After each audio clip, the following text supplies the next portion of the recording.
Assalamualaikum warahmatullahi wabarakatuh. Perkenalkan, kami dari kelompok 4, kelas Tadris Biologi E semester 5, akan mempresentasikan mengenai fotosintesis pada mata kuliah Fisiologi Tumbuhan. Adapun anggota dari kelompok 4 yaitu Hilyatul Lailah, kemudian Nurhidayati Fauziah, dan Sumiati. Hal-hal yang akan dibahas yaitu mengenai pengertian fotosintesis, kemudian yang kedua perangkat fotosintesis, lalu proses fotosintesis, kemudian faktor yang mempengaruhi fotosintesis, dan yang terakhir manfaat fotosintesis. Perkenalkan, saya Nurhidayati Fauziah sebagai pemateri pertama akan menjelaskan mengenai pengertian dari fotosintesis, kemudian perangkat fotosintesis, dan proses fotosintesis pada reaksi terang. Yang pertama yaitu pengertian dari fotosintesis. Fotosintesis merupakan salah satu proses dari anabolisme. Anabolisme merupakan proses penyusunan zat dari senyawa sederhana menjadi senyawa kompleks yang berlangsung dalam tubuh makhluk hidup. Dalam hal ini, fotosintesis merupakan reaksi sintesis glukosa pada organisme autotrof dengan menggunakan sumber energi cahaya matahari. Jadi, fotosintesis dapat berlangsung jika ada cahaya matahari, kemudian klorofil, kemudian karbon dioksida, dan air. Selanjutnya mengenai perangkat fotosintesis. Yang pertama yaitu ada kloroplas. Fotosintesis berlangsung di organ daun, yaitu tepatnya berada di organel sel berupa kloroplas. Warna daun berasal dari klorofil, yaitu pigmen hijau yang terletak di dalam kloroplas. Energi cahaya yang diserap oleh klorofil akan menggerakkan sintesis molekul organik dalam kloroplas. Berikut ini merupakan gambar yang menunjukkan tempat terjadinya fotosintesis. Di sini terdapat daun, yang dimana di dalam daun tersebut terdapat sel mesofil. Di dalam sel mesofil terdapat kloroplas, yang merupakan tempat utama berlangsungnya fotosintesis. Adapun bagian-bagian dari kloroplas, yaitu terdiri dari membran luar, kemudian membran dalam, kemudian ruang antar membran, selanjutnya terdapat tilakoid. Tilakoid ini merupakan sistem rumit yang terdiri dari kantong-kantong bermembran yang saling terhubung. Atau tilakoid ini merupakan bagian dari grana yang mengandung klorofil. Selanjutnya terdapat ruang tilakoid, kemudian terdapat stroma. Stroma merupakan cairan kental yang terdapat di dalam kloroplas. Dan terdapat grana. Grana ini merupakan kantong-kantong tilakoid yang bertumpuk. Selanjutnya yang kedua terdapat cahaya matahari. Cahaya merupakan salah satu bentuk gelombang elektromagnetik. Cahaya matahari memiliki berbagai spektrum warna yang memiliki panjang gelombang tertentu. Setiap spektrum warna memiliki pengaruh yang berbeda terhadap proses fotosintesis. Sinar yang efektif untuk fotosintesis yaitu merah, oranye, biru, dan violet.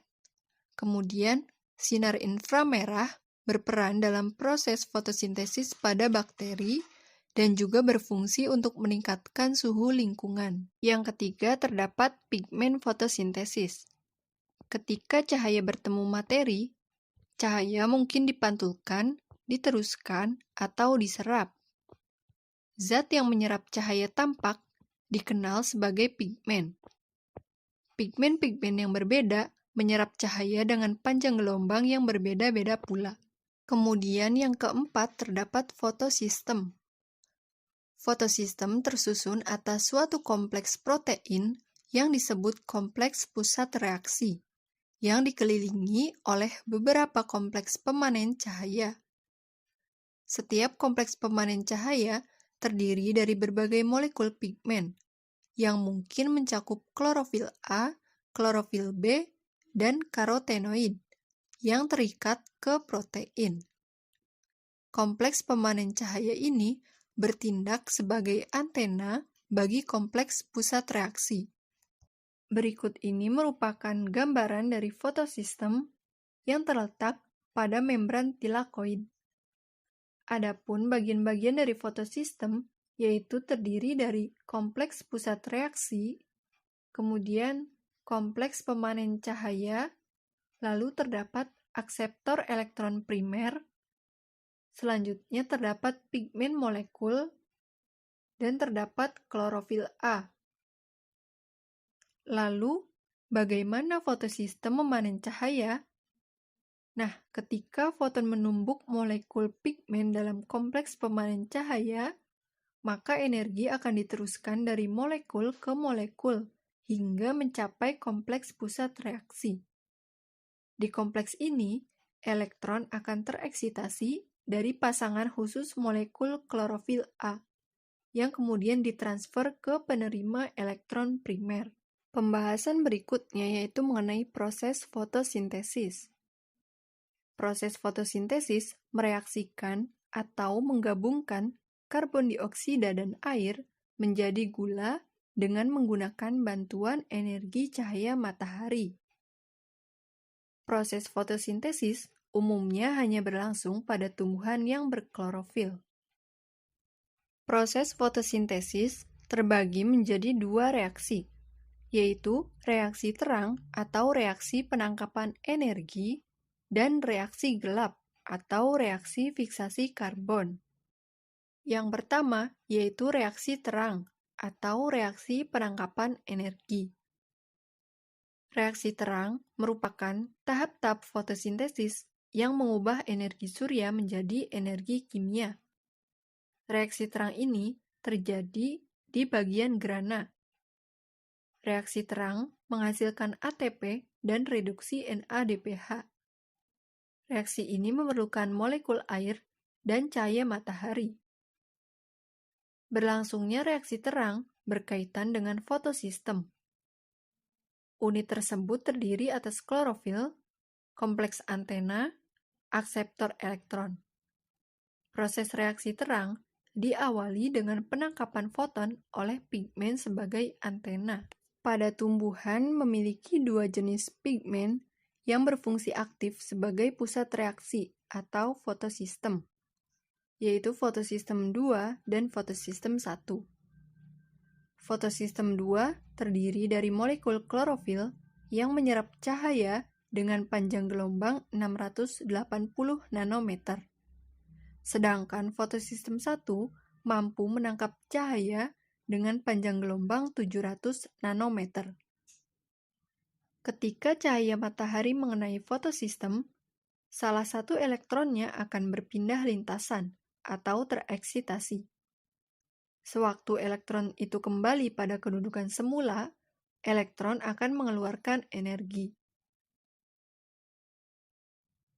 Pada reaksi terang fotosintesis, terdapat dua macam transportasi elektron, yaitu reaksi terang siklik dan reaksi terang non-siklik. Yang pertama yaitu reaksi terang siklik. Pada reaksi ini, hanya memiliki fotosistem 1. Klorofil pusat reaksinya yaitu P700, atau pigmen yang menerima cahaya dengan panjang gelombang 700 nanometer. Pada reaksi terang siklik, fotosistem yang berperan hanya fotosistem 1, atau P700.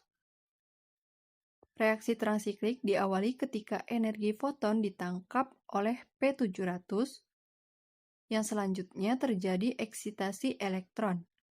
Elektron yang keluar akan diterima oleh akseptor primer, yang nantinya akan dikembalikan lagi ke P700, yaitu melalui transfer elektron berupa ferredoksin, kemudian kompleks sitokrom dan plastosianin, dan kembali lagi ke P700.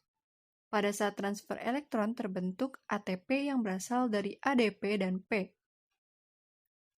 Karena elektron kembali ke P700, maka tidak terjadi fotolisis air, sehingga pada reaksi siklik tidak dihasilkan oksigen dan NADPH seperti pada reaksi non-siklik. Sistem ini bersifat siklik atau berputar. Artinya, elektron yang dikeluarkan oleh fotosistem 1 akan kembali lagi ke fotosistem 1. Dan hasil akhir dari reaksi siklik hanya berupa ATP. Selanjutnya, reaksi terang non-siklik. Reaksi terang non-siklik terjadi pada tumbuhan tingkat tinggi. Reaksi ini memerlukan dua fotosistem, yaitu fotosistem 1 dan fotosistem 2. Pigmen yang berperan pada siklus ini yaitu P680 dan P700. Mekanisme reaksi terang non-siklik diawali dengan tahap di mana fotosistem 2 menyerap cahaya matahari.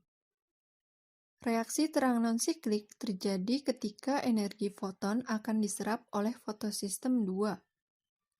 Kemudian terjadi pemindahan lintasan elektron atau eksitasi elektron dari P680. Elektron tersebut akan diterima oleh akseptor primer. Setelah dua elektronnya lepas, fotosistem 2 akan kehilangan elektron, sehingga terjadi fotolisis air, yaitu pemecahan H2O menjadi 2 ion hidrogen, 1/2 atom oksigen, dan 2 elektron. Dua elektron tersebut akan menuju ke P680 untuk mengisi kekosongan elektron agar tetap stabil. Kemudian oksigen akan dilepaskan ke udara, dan hidrogen untuk sementara waktu tetap tinggal di ruang tilakoid. Elektron akan meninggalkan fotosistem 2, yang akan dibawa oleh plastoquinon, kemudian kompleks sitokrom, dan plastosionin.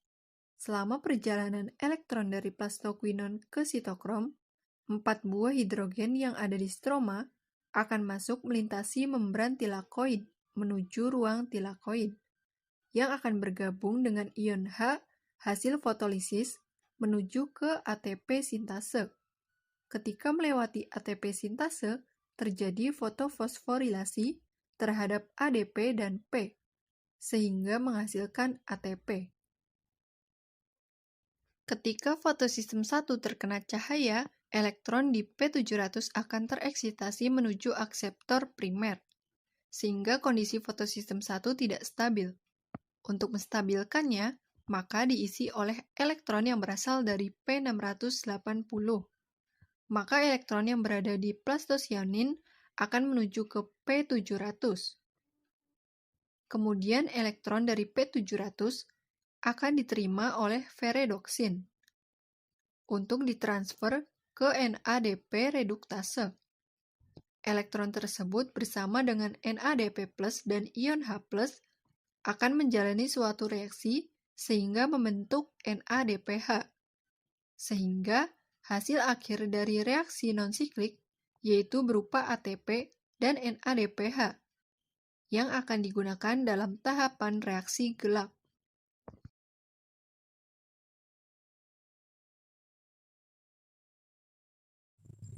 Reaksi gelap atau reaksi fiksasi karbon merupakan reaksi yang tidak harus berlangsung dalam keadaan gelap, namun dapat berlangsung tanpa adanya cahaya. Karbohidrat dapat dihasilkan pada fase fotosintesis 2 dan berlangsung pada stroma.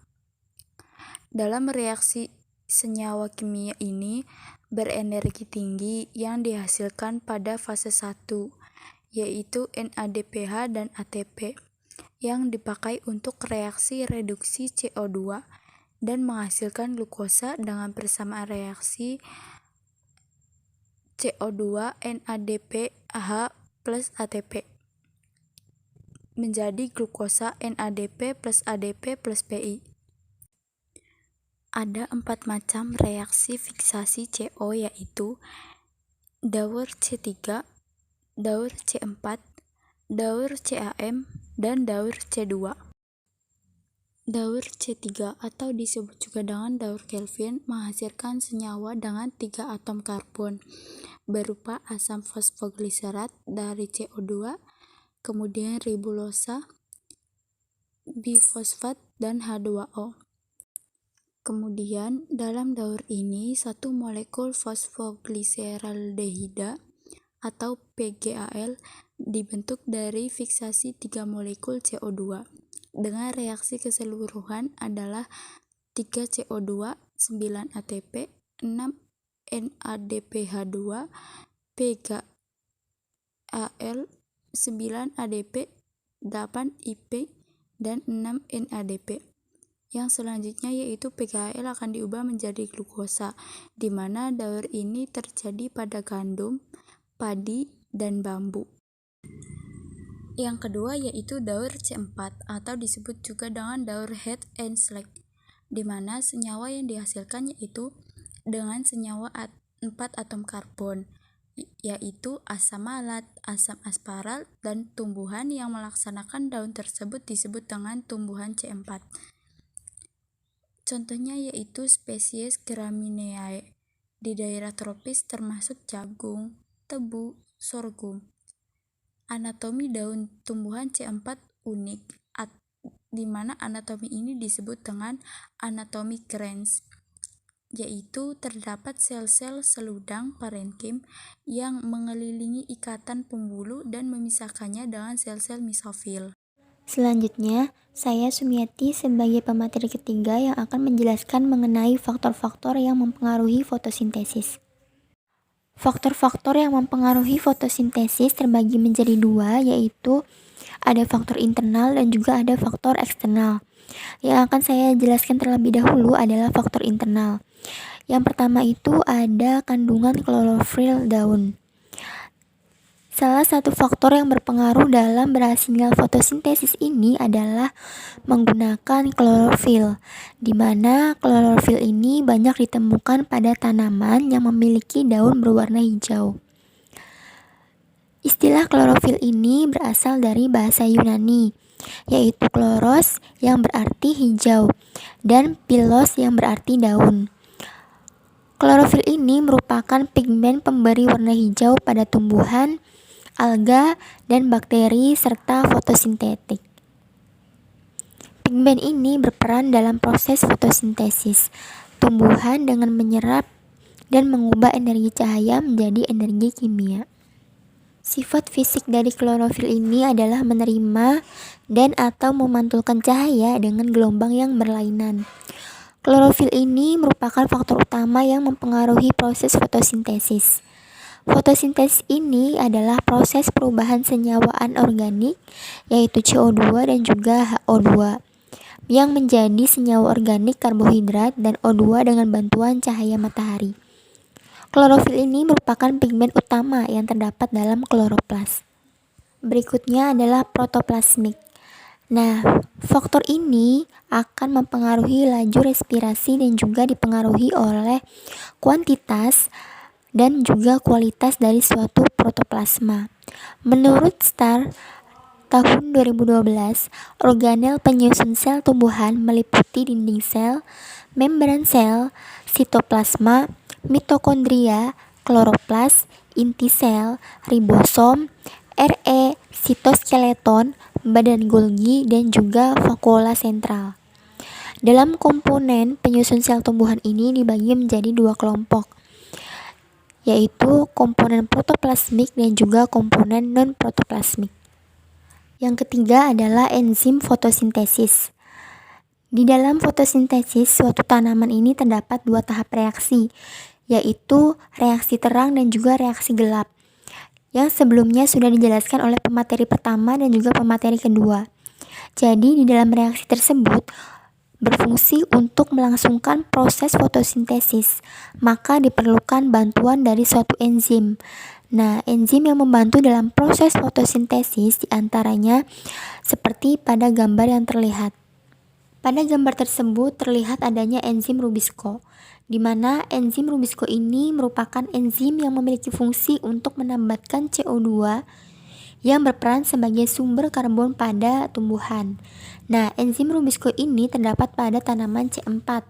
Namun, jika konsentrasi karbon dioksidanya itu rendah, maka enzim Rubisco ini akan mengikat oksigen dan bukan karbon dioksida. Selanjutnya, pada siklus Calvin dimulai dengan fiksasi CO2 oleh RUBP yang akan membentuk 3 fosfogliserat. Nah, RUBP ini merupakan enzim alosentrik yang distimulasi oleh 3 jenis perubahan yang dihasilkan dari pencahayaan klorofas. Yang pertama itu reaksi dari enzim ini distimulasi oleh peningkatan pH.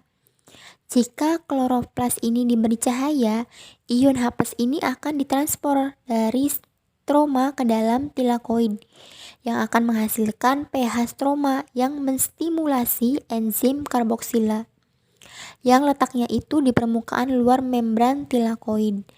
Nah, pada tanaman C4 ini melibatkan 2 enzim dalam pengolahan CO2 yang menjadi glukosa. Enzim fosfopenol pirufat ini atau PEPCO adalah enzim yang akan mengikat CO2 dari udara yang kemudian akan menjadi oksaloasetat. Nah, oksaloasetat ini akan diubah lagi menjadi malat dan malat akan terkarboksilasi menjadi pirufat dan CO2. Setelah itu, pirufat akan kembali menjadi PEPCO, sedangkan untuk CO2-nya itu akan masuk ke dalam siklus Kelvin yang berlangsung di bundle seed dan melibatkan enzim RUBP. Yang keempat itu ada tahanan daun, di mana tahanan daun ini juga berpengaruh terhadap laju fotosintesis. Menurut Lakitan 2007, kemampuan daun untuk berfotosintesis ini akan meningkatkan pada awal perkembangan daun, namun kemudian mulai turun. Nah, terkadang juga sebelum daun tersebut berkembang penuh. Nantinya daun yang mulai mengalami senensi akan berwarna kuning dan hilang kemampuannya dalam fotosintesis karena perombakan klorofil dan hilangnya fungsi kloroplas. Oleh karena itu, ketahanan daun ini sangat mempengaruhi laju fotosintesis. Yang keempat adalah kebutuhan fotosintat, di mana kebutuhan fotosintat ini juga memiliki pengaruh terhadap laju fotosintesis. Nah, hambatan terhadap laju fotosintesis ini disebabkan karena hasil yang tertimbun pada daun tidak dapat ditranslokasikan ke organ yang telah dibuang. Tumbuhan dengan laju fotosintesis yang tinggi juga menunjukkan laju translokasi fotosintesis yang tinggi pula, sehingga translokasi fotosintat yang cepat akan memacu laju fiksasi. Sementara itu, kumulasi fotosintat pada daun akan menghambat laju fotosintesis. Faktor selanjutnya adalah hormon. Hormon tersebut adalah hormon auksin, gliberelin, sitokinin yang memiliki pengaruh yang berbeda terhadap tanaman. Seperti pada sitokinin yang merupakan hormon tumbuhan turunan adenin yang memiliki fungsi untuk merangsang pembelahan sel, inisiasi, dan sehingga penggunaan hormon ini juga diperlukan untuk menentukan laju fotosintesis. Yang keenam adalah pengendalian genetik, di mana faktor dalam atau faktor genetik ini merupakan faktor tanaman itu sendiri, yaitu sifat yang terdapat di dalam bahan tanam atau benih yang digunakan dalam budidaya tanaman tersebut. Adapun yang dimaksud dengan bahan tanam atau benih menurut Undang-Undang Nomor 12 Tahun 1992 tentang Sistem Budidaya Tanaman adalah tanaman atau bagiannya yang digunakan itu untuk memperbanyak dan atau mengembangbiakan tanaman. Ditinjau dari asal bahan tanam, tanaman ini dapat diperbanyak secara generatif dan juga secara vegetatif. Perbanyakan tanaman dengan bahan yang berasal dari biji atau secara generatif ini memiliki keunggulan dan juga kelemahan. Untuk keunggulannya itu sendiri, salah satunya adalah berumur panjang, memiliki perakaran yang kuat yaitu akar tunggang, dalam waktu singkat dapat diperoleh jumlah tanaman baru yang lebih banyak. Sedangkan untuk kelemahannya itu sendiri adalah tidak lekas berbuah. Ada beberapa tanaman yang menghasilkan biji dorman atau beristirahat, sehingga untuk mendapatkan tanaman baru itu membutuhkan waktu lebih lama atau perlu ada perlakuan khusus. Adapun perbanyakan tanaman secara vegetatif selain biji juga memiliki keunggulan serta kelemahan. Salah satu keunggulan dari perbanyakan tanaman secara vegetatif adalah memiliki sifat sama dengan tanaman induknya. Dapat diperoleh sifat yang lebih baik dari induknya, misal hasil penyambungan. Memiliki tanaman baru itu umumnya lekas berbuah. Yang ketujuh adalah umur daun. Umur daun ini sangat menentukan produktivitas daun dalam aktivitas fotosintesisnya. Pada saat daun mencapai laju pertumbuhan optimum, produktivitasnya ini telah jauh meningkat dan sebagian fotosintatnya itu telah mulai diekspor ke jaringan lain yang membutuhkan, seperti pada gambar di samping tersebut. Selain faktor internal yang mempengaruhi fotosintesis, ada juga faktor eksternal. Yang pertama itu ada CO2 lingkungan. Nah, konsentrasi CO2 ini sebagai salah satu prekursor atau bahan dasar yang bahan dasarnya itu asimilasi karbon. Tentunya ini akan sangat berpengaruh pada produktivitas fotosintesisnya. Yang kedua ini ada cahaya matahari. Cahaya matahari ini dipengaruhi kehidupan tanaman karena 4 hal, yaitu intensitasnya, kualitasnya, durasi, dan juga arah datangnya cahaya. Faktor eksternal pada poin 2, cahaya itu dibagi lagi. Yang pertama ada intensitas cahaya. Intensitas cahaya ini pada daerah tropis, intensitas cahayanya ini sering berkurang karena tertutupi oleh awan yang tebal, terutama pada musim hujan. Berdasarkan intensitas cahaya dan asimilasi CO2, tanaman ini dibagi menjadi 3 kelompok, yaitu tanaman C3, C4, dan juga tanaman CAM. Yang kedua adalah kualitas cahaya.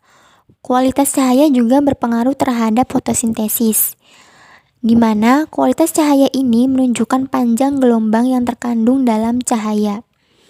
Yang ketiga itu ada durasi atau lamanya pencahayaan.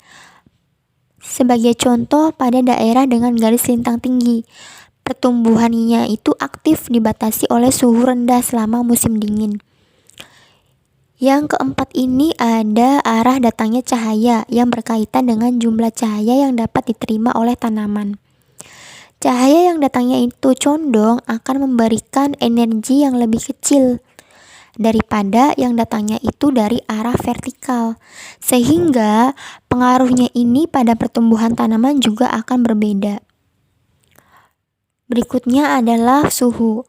Suhu ini juga berpengaruh terhadap fotosintesis. Karena aktivitas fotosintesis ini menjadi sangat penting terhadap tekanan yang disebabkan oleh suhu yang tidak menguntungkan. Lalu ada air. Air ini memiliki fungsi sebagai pelarut hara, penyusun protoplasma, bahan baku fotosintesis, dan lain sebagainya. Jika kekurangan air pada jaringan tanaman, maka dapat menurunkan turgor sel, meningkatkan konsentrasi makromolekul, serta bisa mempengaruhi membran sel dan potensi aktivitas kimia air dalam tanaman. Selanjutnya adalah oksigen. Pada proses respirasi ada karbon dioksida yang dikeluarkan. Karbon dioksida ini diperlukan oleh tumbuhan untuk proses fotosintesis. Dalam proses fotosintesis ini akan dilepaskan oksigen. Dengan begitu, terjadilah siklus oksigen dan karbon dioksida dalam proses pernapasan dan fotosintesis. Lalu ada nutrisi. Tumbuhan ini memerlukan nutrisi dari tanah dan udara untuk membentuk tubuh, membentuk energi untuk tumbuh, dan membentuk senyawa untuk tumbuh. Tumbuhan ini memerlukan setidaknya 16 elemen penting, seperti karbon, hidrogen, oksigen, fosfor, dan lain sebagainya, yang diperlukan dalam jumlah relatif banyak yang disebut dengan makronutrien. Selanjutnya, saya Sumiati akan menjelaskan mengenai manfaat dari fotosintesis. Adapun manfaat dari fotosintesis itu sendiri adalah dapat menghasilkan oksigen, di mana oksigen ini sangat dibutuhkan untuk bisa bernapas dan juga melangsungkan hidupnya, baik itu bagi manusia maupun tumbuhan. Yang kedua itu ada penyediaan nutrisi yang berguna untuk manusia. Ada juga cadangan glukosa yang memberikan cadangan glukosanya itu pada tanaman yang berupa buah maupun umbi-umbian. Yang keempat ada membantu keberlangsungan hidup bagi hewan, khususnya itu hewan yang mengonsumsi tumbuh-tumbuhan atau disebut juga dengan hewan herbivora. Sekian presentasi dari kelompok 4 mengenai fotosintesis. Kurang lebihnya mohon maaf. Wassalamualaikum warahmatullahi wabarakatuh.